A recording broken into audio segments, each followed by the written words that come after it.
से भारत माता का जयकार लगाकर सबको रिचार्ज और रिफ्रेश करना है। भारत माता की। कम है आवाज तो अपनी संख्या के हिसाब से 5 लाख तक तो आवाज जानी चाहिए कम से कम। भारत माता की, भारत माता की, वंदे वंदे। धन्यवाद। विद्या के पावन पवित्र प्रांगण में आज 76 गणतंत्र दिवस समारोह के उपलक्ष्य में बताते हुए ग्राम के प्रथम नागरिक माननीय सोनराम जी, सरपंच प्रतिनिधि जसनाथ बाड़ी, समस्त अभिभावकगण, मेरे प्यारे शिक्षक साथियों और विद्यार्थियों, बड़ा हर्ष का विषय है कि आज हम इस 76वें गणतंत्र दिवस को मना रहे हैं बहुत ही जोश जुनून और पूरी एनर्जी के साथ ही जो ग्रामीण जन पधारे हैं उनका भी मैं आभार व्यक्त करता हूँ कि आप पधारे, अपना बहुमूल्य समय दिया और हमें प्रोत्साहन और मार्गदर्शन दिया। स्टाफ को भी धन्यवाद किया, बहुत अच्छी तैयारी कराई और विद्यार्थियों ने भी रुचि से भाग लिया। साथ ही आप जो ये शिक्षण सामग्री, पेन है, कॉपी है और मिष्ठान लाए हैं उनको भी हृदय तल की गहराइयों से धन्यवाद।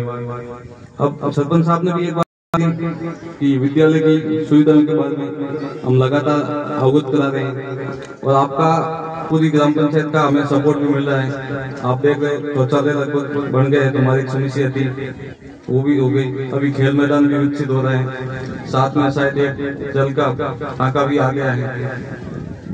अब जब मैं हेडमास्टर बना था 2020 में चिड़ोई में, उस समय गणतंत्र दिवस था तो वो इलेक्शन भी उस समय हुए थे 17 जनवरी को। तो भवनलाल जी सुधा हमारे सरपंच बने थे, उस समय उन्होंने कहा हमारे साथ क्या दिक्कत आ रही है कि भाई क्या हम क्या कर सकते ग्राम पंचायत। तो मैंने कहा सर आप देख रहे हो नाच गाने हो रहे हैं, बच्चे दरी पर कर रहे थे, तो मैंने कहा एक तो आप स्टेज बनवा दो।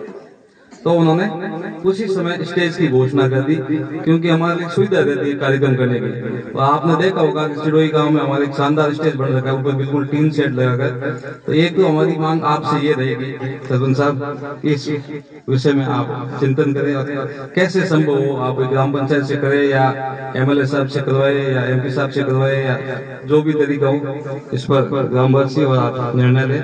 और स्कूल भवन के बारे में आपने बता दिया कि बहुत जल्दी खुशखबरी मिल सकती है।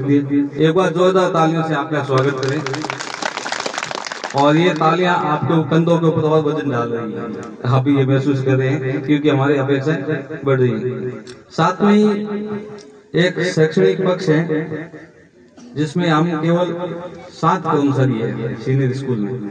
अब 7 में से भी एक मैडम तो जयपुर से जा रहे हैं, हल्का जी बहुत मेहनती है, हमारे बहुत सभी मेहनती है, पर उनका भी विशेष योगदान है। शायद अंग्रेजी शिक्षा में हो जाएगा, 6 लोग रहेंगे, उसमें भी 1-2 लोग तो लगातार डाक में या इतने अपने ट्रेनिंग होती है, कभी जोधपुर, कभी त्रिवेदी, कभी ओचिया, वहाँ भाग दौड़ रहती है। तो इस संबंध में आप सभी ग्रामवासियों से निवेदन है कि थोड़ा चर्चा करें कि कैसे हम स्टाफ को बढ़ा सकते हैं। मैंने वहाँ CB ऑफिस में बात की तो उन्होंने कहा भी आप सभी को पता है कि राजनीतिक रूप से व्यक्ति आते हैं, तो आप MLA साहब के ऑफिस से या उनसे फोन कराए कि कैसे भी करके हमारे महीना 1.5 महीना क्यों मार्च में एग्जाम हो जाएंगे, तब तक कोई प्रतिनिधि हो जाए, कोई इंग्लिश और गणित के संबंध में कोई टीचर मिल जाए तो हमारा रिजल्ट भी अच्छा रहेगा और बच्चों को भी सौभाग्य होगा कि उन्हें भी कुछ ग्रहण करने को मिलेगा। तो निश्चित रूप से मेरी आपसे निवेदन रहेगा कि इस संबंध में विचार करें और CP साहब को अवगत कराएगी। कहीं से भी अपने अड़ोस पड़ोस में जहाँ स्टाफ 25-25, 30-30 का स्टाफ है, यहाँ गगड़ी में 25 का स्टाफ है, शायद फांसला में भी 25 का होगा। तो एक 25 लोग काम कर रहे हैं और एक हम 6 लोग काम कर रहे हैं, तो काम की गुणवत्ता निश्चित रूप से प्रभावित होगी। आप थोड़ा सोचे और निवेदन करें कि कम से कम 1 महीना के लिए भी हमारे पास आ जाए तो वो अच्छा रहेगा।